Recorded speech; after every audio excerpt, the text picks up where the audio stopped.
Madam President, with regard to financial regulation, from the beginning of this debate, I've called for a bipartisan approach, and for several months I was encouraged to see bipartisan talks approaching agreement on a bipartisan bill.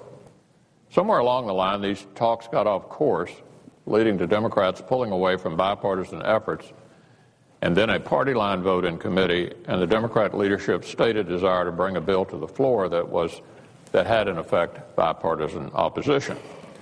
So last week I raised concerns with the Dodd bill, but I also told the President and our friends across the aisle that this bill is not unfixable.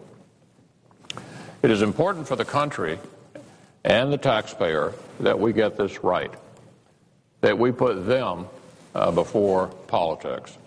That's why I was disappointed to read that Senate Democrats are refusing to drop the $50 billion bailout fund, a fund that the Treasury Secretary himself opposes, unless Republicans pay a price for taking it out. This is exactly what Americans don't like about Washington. When one side tries to get something for doing what they should have done in the first place. If everyone agrees it should be dropped, then it should be dropped. And if Senate Democrats think it should stay, then they should explain why they think the Treasury Secretary was wrong when he said that this bailout fund would create expectations that the government would step in to protect shareholders and creditors from losses.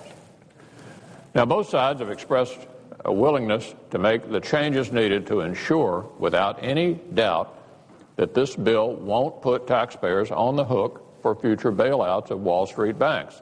So why don't we just do that?